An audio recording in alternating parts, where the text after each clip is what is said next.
Gwen, welcome to the Siobhan Lou Show. Thank you so much for coming on. I'm so excited for this show. I'm so excited to be here. I'm so glad that we've stayed connected and I that we're know. we're here together.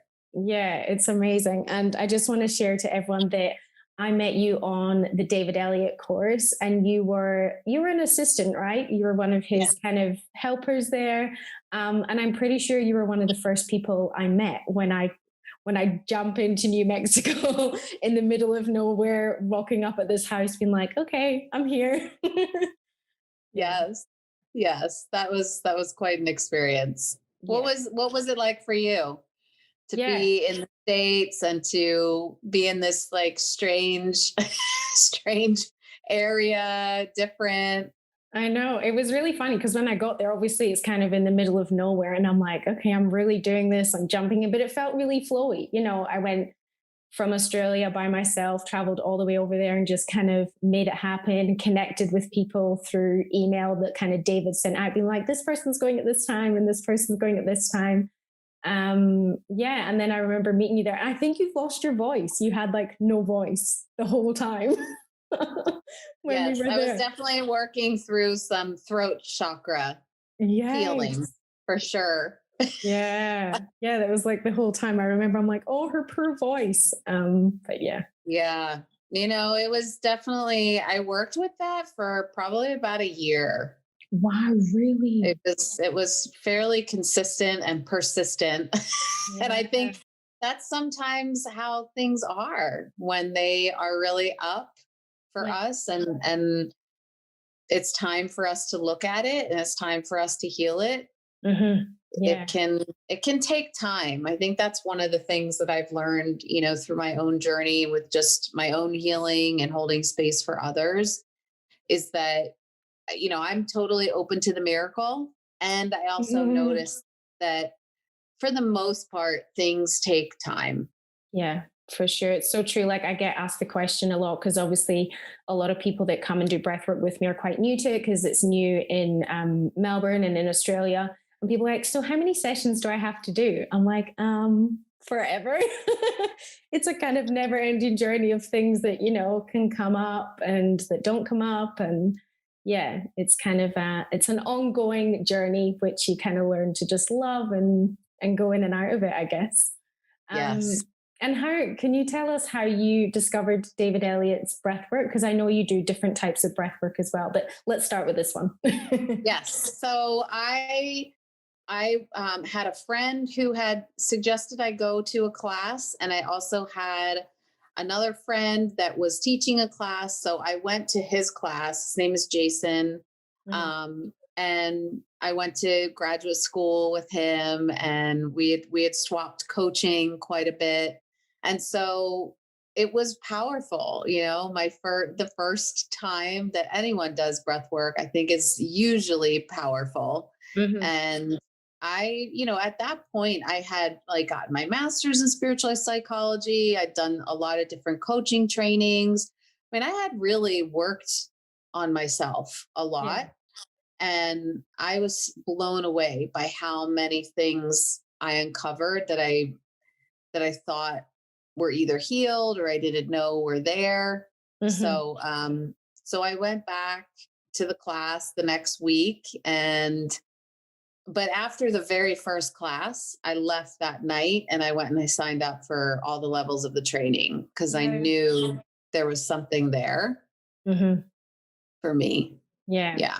And that's How exactly what about I did. That was the same as my very first session. I went home and I booked the flights to New Mexico. I was like, because for me it was like I can't believe people don't know about this, that you can kind of heal yourself with your breath. And similar to you, I'd done like lots of different healing modalities, and I'm like, why is all this stuff coming up now? Like, why is this not come up earlier? And I wanted to kind of dive deep into it. But yeah, Yeah. that Well, first session. how did you do your first class? I did it in Bali. So we were kind of managing a gym there and we set up a class, but I just randomly met Sarah, who was a facilitator, David Elliott's facilitator as well. And we just randomly sat at a community table. And, I was like, oh, what do you do? She's like, I teach breathwork meditation. I'm like, amazing. I meditate every day. do you want to come, do you, like, yeah, cool, I can do this. Do you want to come and do a class? And me and my partner Tom were like, oh, we'll just jump in. Like we weren't actually going to do the class. And she was like, yeah, lie down. And I was like, oh God, like why are we lying down? And did the class, and I had like the full on clamping of the hands. Like I thought I was bleeding. I got the full body vibrations, and I had like a million like really strong realizations, messages coming through. And then afterwards I was kind of like in shock, but in a really good way. I was like, I have to tell everyone about this. And then I was like, Was that Sarah, like brown hair? she's got blonde hair, long blonde hair. She's still in Bali now. Oh, okay. And still doing it. But yeah, and then I messaged her. I was like, when's your next class? And she's like, I don't have one booked yet, but I was so desperate to uncover, all the stuff that was coming up. Mm-hmm. So, yeah. It's powerful stuff. Yeah. And how, if someone says to you, like to explain it, how do you explain it to them? I don't know. I mean, I almost encourage that they just experience it for themselves, because it is very hard to describe, because everybody has a different experience. Yes. I guess if I was pushed to describe it in words, I would say that, your breath is your life. Mm-hmm. So, I mean, I use this example a lot, that I'm a mother, and I had both of my babies at home, and I birthed them, and I pulled them, and I watched them take their first breath, and I, watched that life force like come in this human dimension. And I've watched my mom transition and die and take her last breath. And there's a different experience of a human when they are connected to breath and when they're not. And so, for me, it's like when you can learn how to consciously,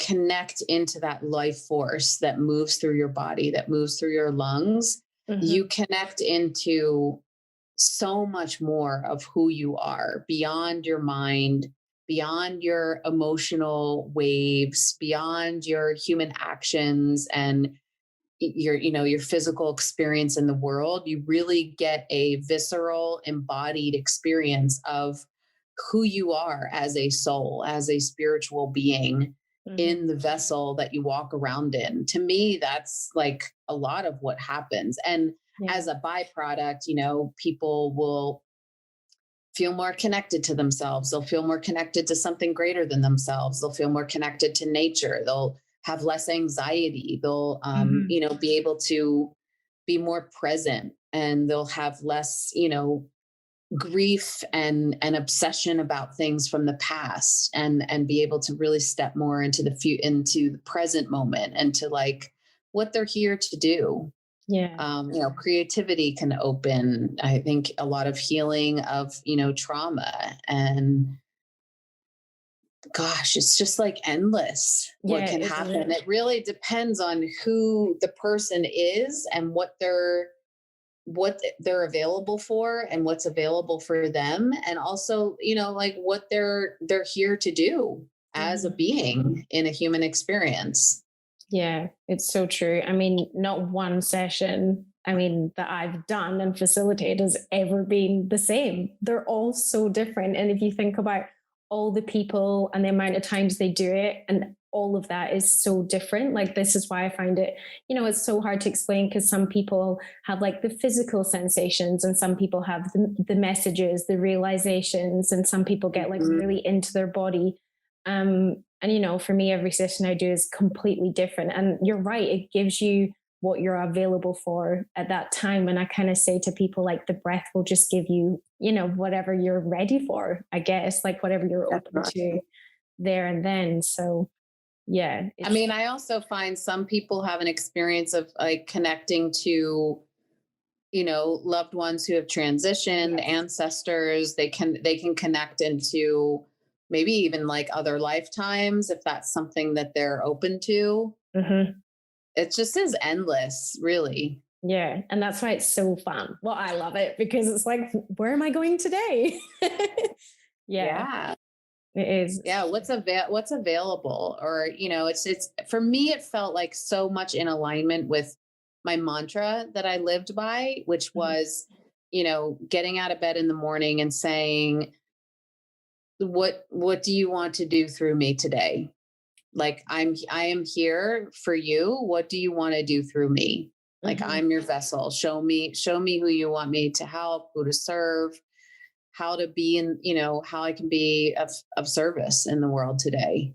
Yeah, 100%, definitely. And you facilitate different types of breath work as well, don't you? You do the kind of the box breath. And is there any other forms of breath work that you do? I like breath work. The box breath, I like. It's called the relaxing breath. It's 4-7-8. I also am a huge fan of coherent breathing, which is 5-5. There's Okay. a lot of research about coherent breathing. And then, I think that there's breath in a lot of different philosophies. So, right, there's breath in yoga. And Yeah, I think that's what a lot of people think of when they think of breath work. It's a very broad term. So 100%. that's why you probably had that experience at Bali of, oh yeah, I've done breath work. Yeah, of course. Wait, why am I laying down? Wait, why am Yes. I breathing into my belly and into my chest and then exhaling? Is because there's so many different types. Yeah.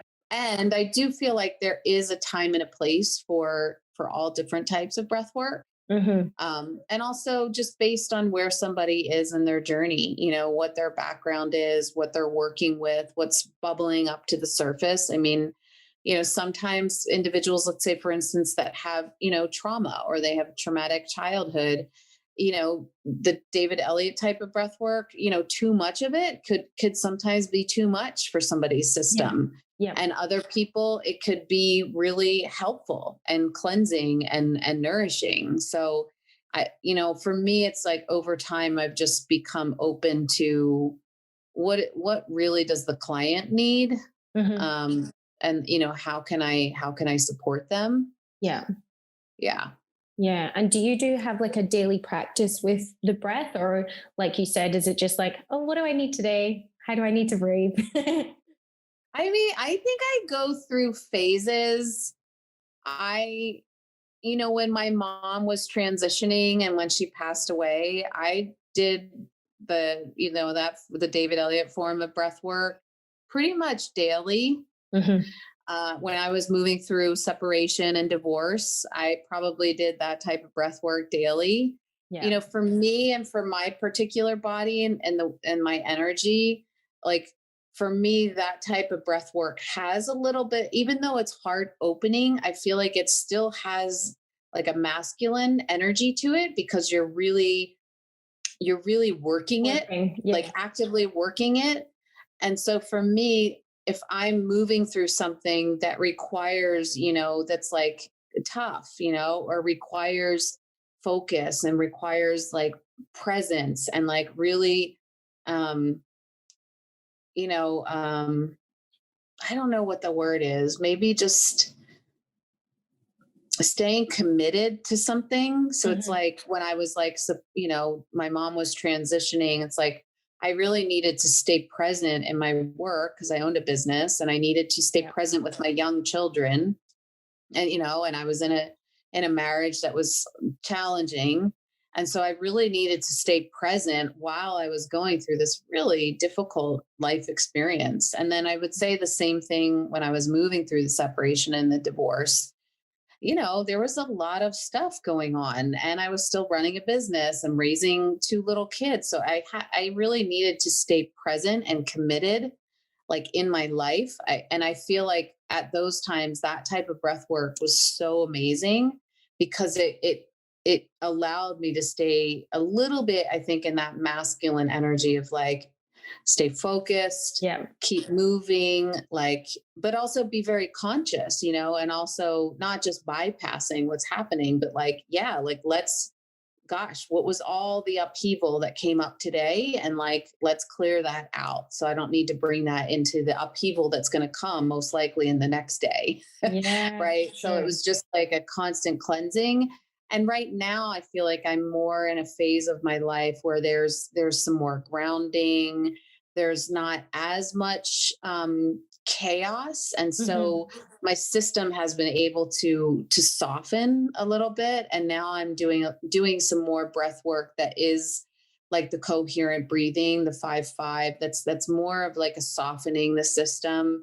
Cause like when we talk about the response of the body or like the nervous system or our stress response, it's like we Hmm. either fight, we flight, Yeah. or we freeze. And so I think and you're not meant to be in that state for too long. No. It's like it's natural to have those moments, but to be in those sustained experiences for let's say my mom's experience, that was like she was sick for like 2 years, and then like that last year, and then the grieving for a Hmm. year. I mean, and then, a challenging marriage on top of it. Like Yeah. that was a little bit too long to stay in that activated state. So I Yeah. think the breath work really helped me. But after, my body was like, we need to like come to down to balance, down to like grounding again. Yeah. So I've been doing qigong, which includes a lot of breath, and I find that really nourishing for my system right now. Just as it brings in a lot of the elements, it brings in a very, very slow, and it feels like more of a feminine energy to it. Yeah. So Can you explain what that is for people that don't know? Because I see it on your Instagram and it looks like so calming. And you do it with your kids as well, don't you? sometimes Yeah. I don't ever force them to do any of these things that I'm that Yeah. I'm interested in. They But copy. yes, they I guess qigong is Chinese. It's an ancient wisdom and philosophy of learning, of using movement, breath, meditation. There's a lot of wisdom to it as to different movements that you do and which organs it activates, and it like clears again your life force or your energy in Mm, your body, or chi. And so yeah. it starts to like balance things out. The energetic meridians in your body, like the acupressure points, starts to balance like that flow of energy moving through your body. So I mean, to me it's interesting. It's like Kundalini yoga. I was into that for a while, and Yeah. like yoga for a while, and the qigong. I feel like it all, and the breath work, it all has that same philosophy of connecting back into the nature of yourself, because Mhm. and the nature of who we are, like our breath, the fire, like the earth within us, the air, the Mhm. ethos. I mean, that's we're not separate from nature. Like we are nature. It's Yeah. like it's moving through us. It's just, I think our collective culture has gotten so much in the head and so disembodied that it's like we forget. So I think that's why a lot of these ancient philosophies are returning and Mhm. they're helping people, is because it's like we're remembering who we really are, like as a species. Yeah, 100%. And it's funny you saying that about like the kind of Chinese medicine. I've recently started getting like acupuncture and talking about like the blood stagnation. I've got like a lot around like my tummy and the different like kind of movements, and her explaining like all the points. And I'm like, this is so, it's kind of like when I did breathwork, I'm like, why didn't I know this earlier? But it's so interesting learning how like this is in my body, and it's like becoming more aware of like your blood and your chi and the flow, and just like it's a never ending journey of kind of discovering the healing and what my body needs, and now how I need to kind of change maybe a little bit of my lifestyle and what I'm doing in another way. So maybe that's something I'll look into and and start practicing for sure, because that sounds I love I love Chinese medicine. I mean, I went to school for acupuncture for a year, oh and really. it's just, I mean, it's incredible. These ancient ancient wisdom and medicine. I mean, I love Ayurvedic medicine Yeah. too. My body really responds to that as well. Mhm. So, yeah, I mean, I'm open to anything that's going to provide a more optimal experience of me being in my body and me being connected to the spirit inside of my body. Mhm. And interestingly enough, in human design, I know we kind of chatted about maybe talking about human design. Yeah, please. It's actually in your human design if you are going to be more receptive to some of these other healing modalities. Oh, really? Okay, Yes. let's go explain human design, because I said to you before we started recording that I see you talk about it a lot. I have like an inkling to what it is because of what you share. But for people that have no idea what this human design is, can you explain it for everyone? Yeah. I mean, human design it's a philosophy that was um, downloaded by somebody by the name of Ra. And, it's a combination of different philosophies, Hmm. like astrology, the Kabbalah, like some other ancient philosophies. But really, it's about who you are, learning how to honor your unique energy, imagining who we are programmed to think we are, Okay. or how we need to live in our life. So when you get a human design chart, it'll have a picture of, it looks like a little person from their head to their waist, and it has Okay. all these different boxes and circles and lines on it.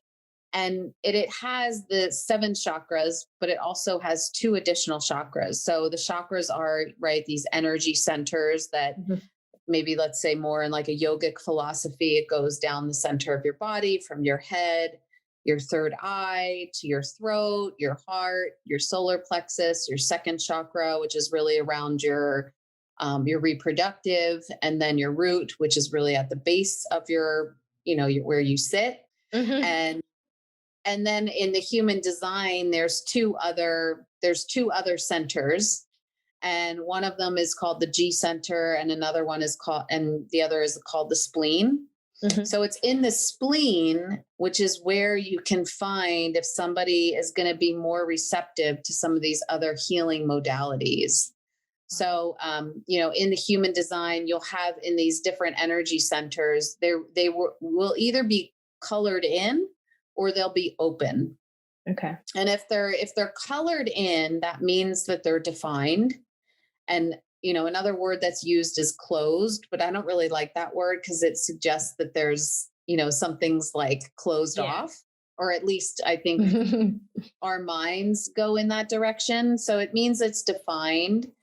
If it's open and it doesn't have a color, then it means that it's more receptive, it's more open to influence, either positive or not so positive influence. So when Wow. the spleen is not colored in, when it's open, it means that those individuals have some kind of, like, they have a medical intuitiveness to them. They can kind Wow. of sense what's going on with the body. They have a sense of maybe what's going on with other people's bodies. They will be more receptive to these types of healing modalities. So, and it's fascinating. It's fascinating for me to see, certain people that I know that are like, oh, acupuncture never works for me, or Yeah. Okay. breath work. No, I don't know. I didn't totally have that big of an experience. I don't, or they like have an experience where like, yeah, I don't think I'll ever do that again. Wow. Um, they often have some of that defined center. Okay. Wow, that's so fascinating. And is there like lots of different kind of human design? Like, are they in categories, or it's just like this is what suits you, if that makes sense? No, yeah. So you type in you need your date of birth, your time of birth, Okay. and then your cities, and your state, your city, your country of where Hmm. you're born, and it'll come up for your unique self. So Okay. it's like there is no other you that was Yeah. born like at that specific time with your specific energy, and like that's your design. So when people learn how to, when they learn how to decondition from how they thought they were supposed to be or operate or live or choose or work, Mhm. and they start to fall more into the rhythm of what their design is, there's so much that opens in their life. And truly, um, I was giving an example of, let's say, for instance, I have a client who, there's 5 different types. So there's manifester, manifesting generator, generator, projector, and then reflector. Okay. And so most of our culture tells us, like, oh, you want to be an entrepreneur? Go do it. Just go for it. Like, come up, take your idea and make it happen. Yeah. And in human design, again, it's not that it limits people, but if someone is having an experience that they are attempting to do that, but it's not really clicking for them, it's like they keep bumping up against this wall. Mhm. It could be because they're going against their natural energy of their design. And once they shift into moving into their natural design, then things start to click and flow. So, like, a really good example of this is that, I have a client who is a manifesting generator, and a Mhm. manifesting generator has an energy and a strategy to respond to life. So, responding meaning, I'm not going to just like poof, have an idea, let it come down and be like, oh, I'm just going to start this thing and I'm just going to do it. Right? That person is probably not going to be as successful. And that was her experience of, like, I just try to like force myself to initiate these ideas because that's what entrepreneurial coaching and Instagram like tells us we should do. Yeah. And it's not working out. And I don't know why it's not working out. And I'm like, well, it's not working out because that's not how you're supposed, that's not your design. That's not your strategy. Mhm. Like, your strategy is actually to respond. So it's like, things are not happening when you just have this download and initiate. Your energy is meant more to respond to something that you are experiencing outside of you. So it's like, oh, somebody suggests that she should do this business idea, or somebody says, oh, wow, you're really good at intuition, you should do this intuition thing.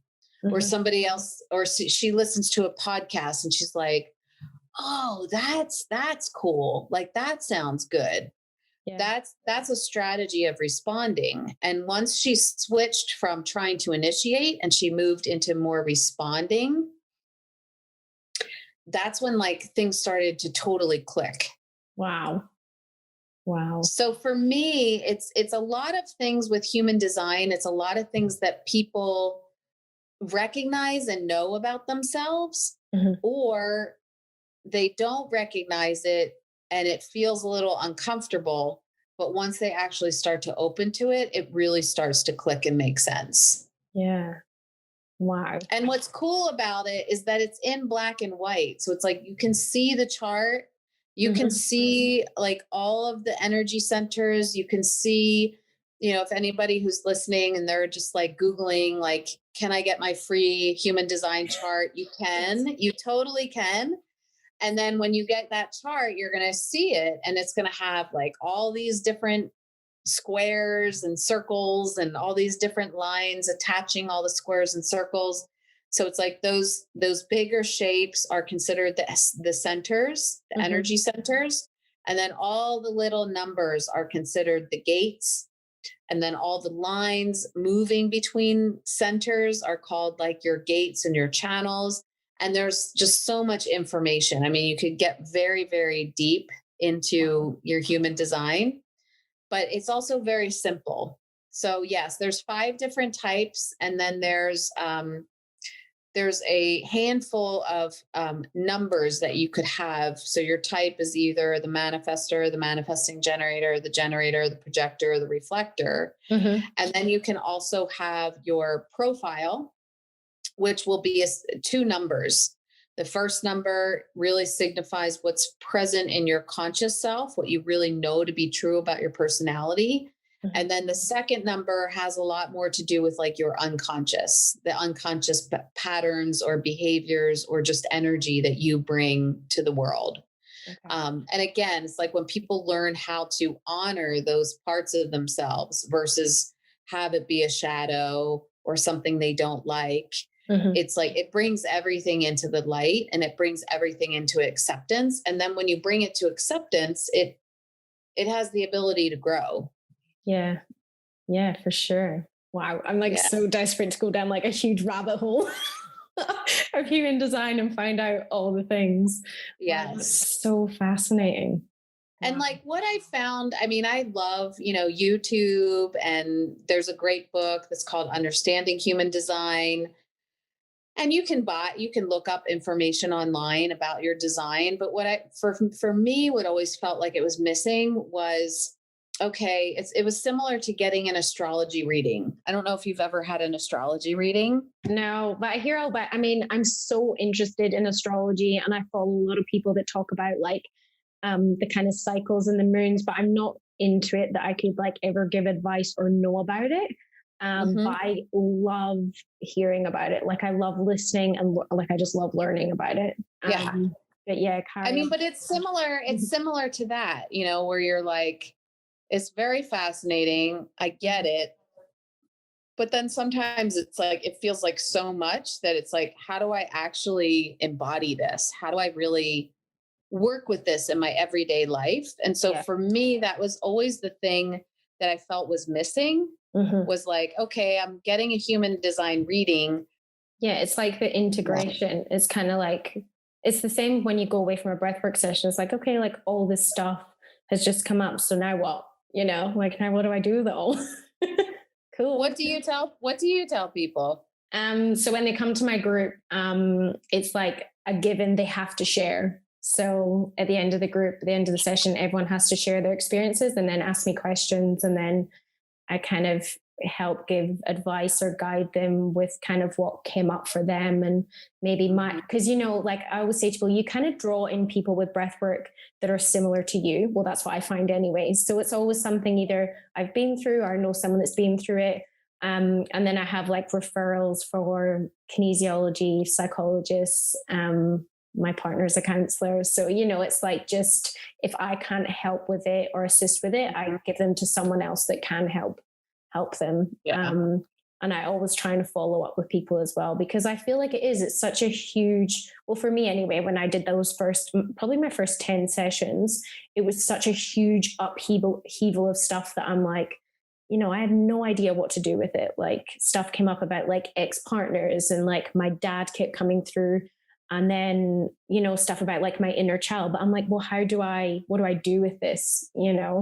And it still comes up if I get like kinesiology, like my inner child and the parts of my body it's affecting. It's like, well, now, like, how do I heal this? Because I don't know how to heal it unless there's a pathway or, and I want to, I'm very like, okay, well, if this is wrong, like, how do I fix it? How do I make that better inside? Yeah. So yeah, I think the integration is so important. Like you said, for human design, breath work, everything, because it is. People can know all these things, but they have no idea on how to deal with it or what to do with it. And you said you had a group. Is it the Rise group? Is that the one you're talking about that you have? And is that like a group of women or is it women and men? Well, so the Rise group is more of I would say a spiritual life coaching group. Mm-hmm. So I really blend a lot of the spiritual psychology, the breath work, energy healing. The first level of that group, we do like the grounding. So we do a lot of, human design, Enneagram. What are your core values? What are your foundations, like of really who you are. And a lot of times, people have an idea of who they think they are, but that's like they're seeking out something. So like that, we answer that question even deeper.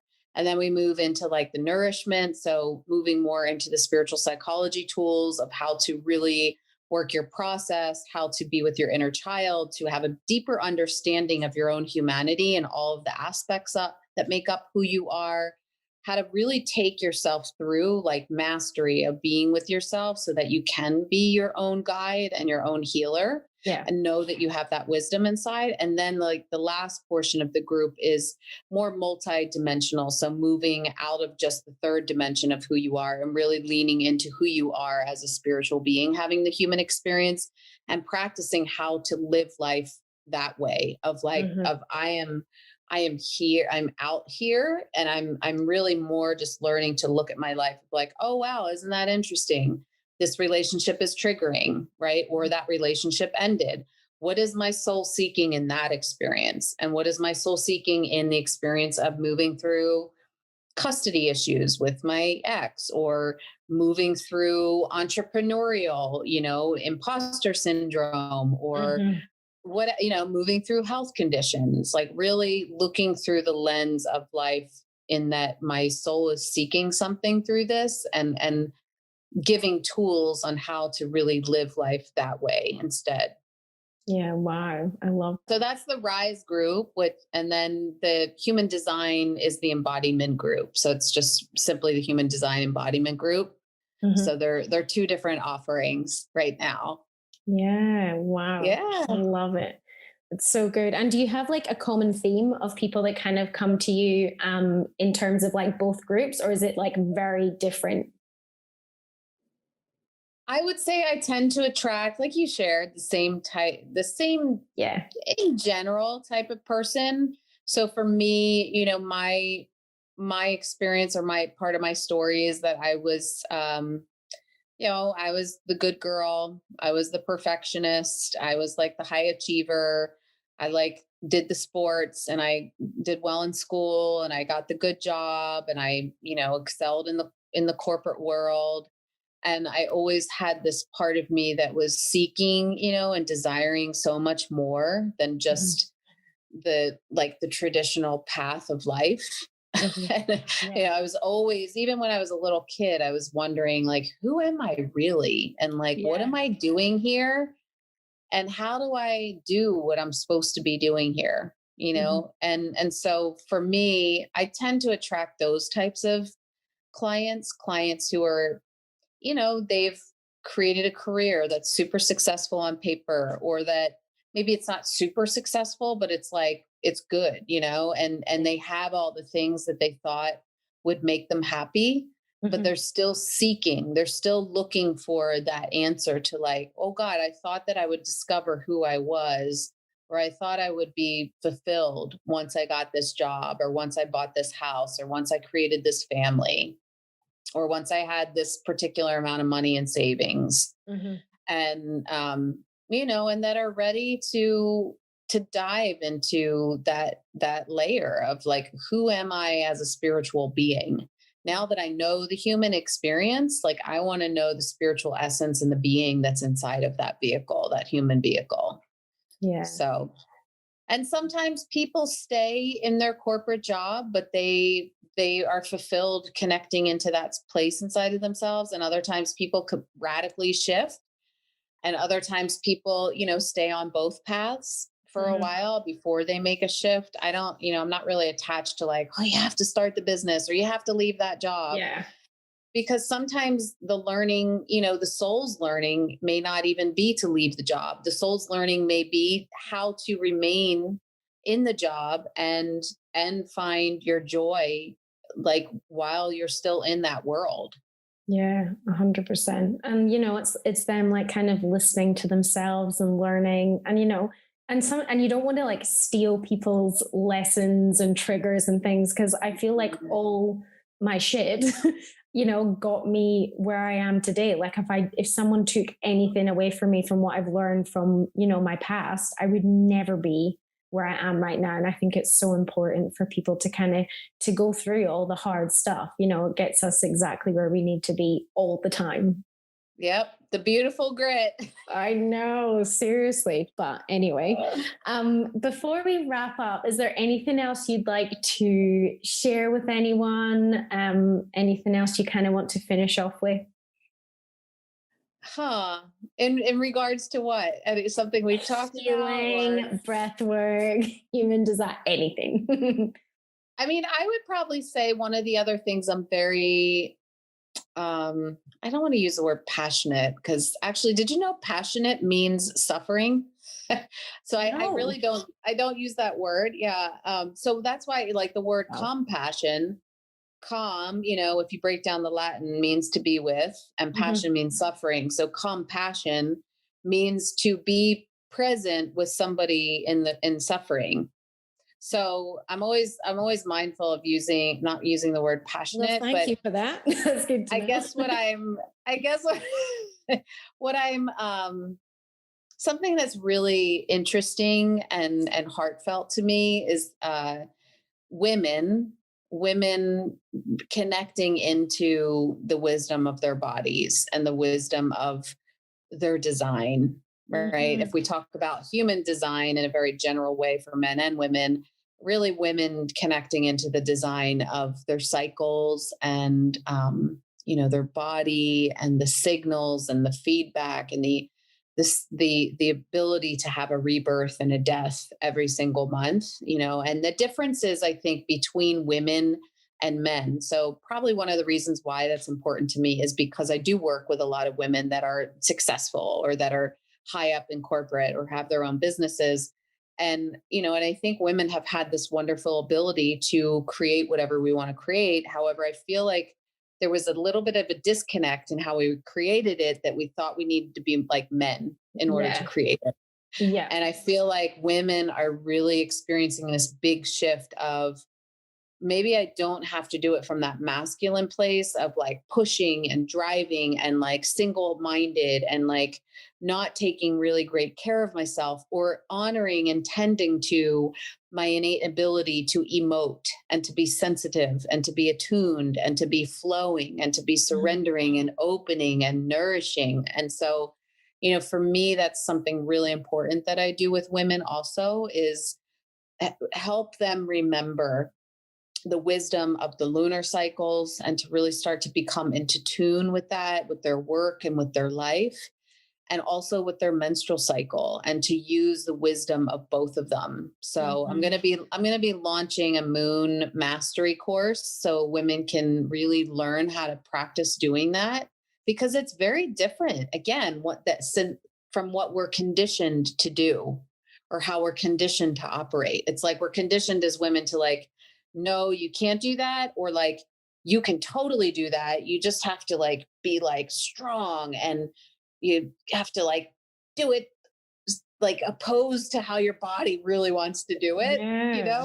So I really feel strongly about kind of breaking down that old pattern, Yeah. Wow. and supporting women and knowing that they can be flowing and they can be efficient and Mhm. successful all at the same time.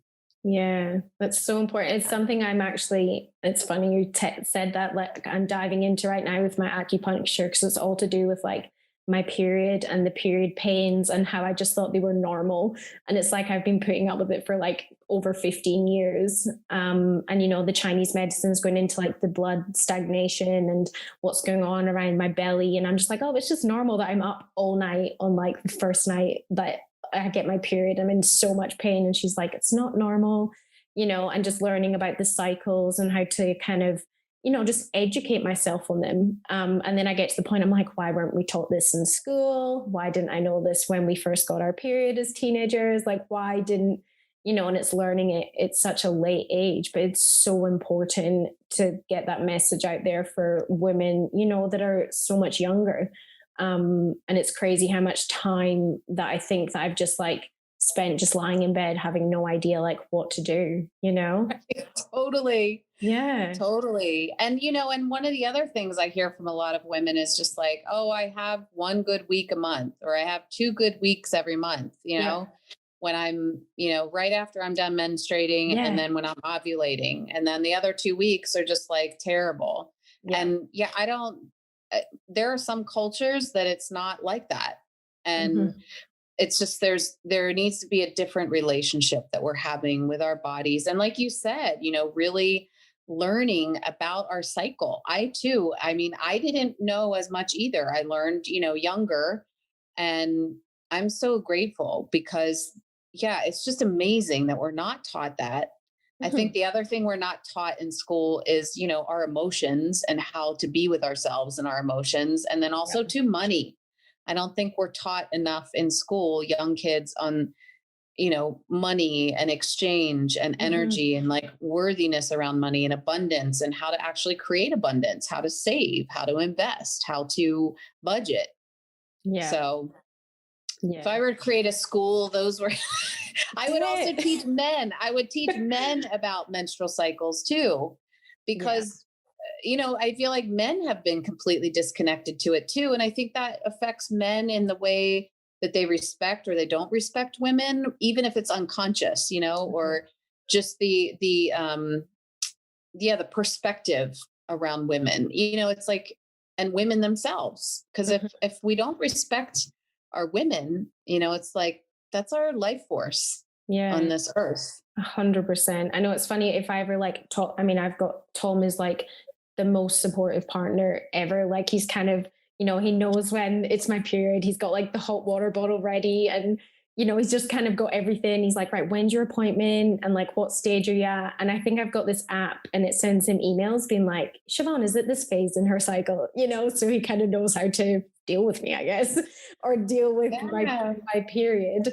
Um, and it's when I talk to even men, and if you say the word bleed or, you talk about your period and they kind of cringe, I'm like, you came from that. Like, you came from there. Like, how could you cringe or not want to listen or, that's where you Right. came from? And they're kind of like, oh, well, yeah. But it's such a, I mean, is it taboo? Like, why do people not talk about that's where you came from? Totally. I mean, I'm very open with both of my kids. My son's 5 and my daughter's 8. Hmm. And I'm very open with them about like where I am in my cycle and Yeah. like, the amount of rest that I need based on like where I am and what I'm going to be capable of doing and what I might not be capable of doing. Because I agree. It's like it needs to be normalized for Yeah. sure. 100%, 100%. Well, hopefully, people listening will start talking Yes. about it more and making it normal because it Yes. is. So, Gwen, where can people find you, hear about your offerings? And you have a podcast too, don't you? I do. But the podcast is called Beautiful Grit. It's on all of the major channels that you would watch or listen to your podcasts. And yeah, my website is Gwen Dittmar with 2 T's, GwenDittmar.com. And then I'm also on Instagram. That's a great way to connect. I have Mhm. all of the links, coming for upcoming events and groups and such in my Instagram. And that's also Gwen Dittmar. Yeah. Cool. I love it. Oh, thank you so much for taking the time to come and share all Yes. your wonderful things. Yeah, and hopefully people can reach out and ask you any questions. I'm sure you're going to have people asking you about the human design because I'm fascinated about it as well. Yes, Um, yes. I'm so excited for our next group that's starting in January. It's going to be juicy. okay, cool. There you go, Yeah. people. January. Well, thank you so much, Gwen, and enjoy.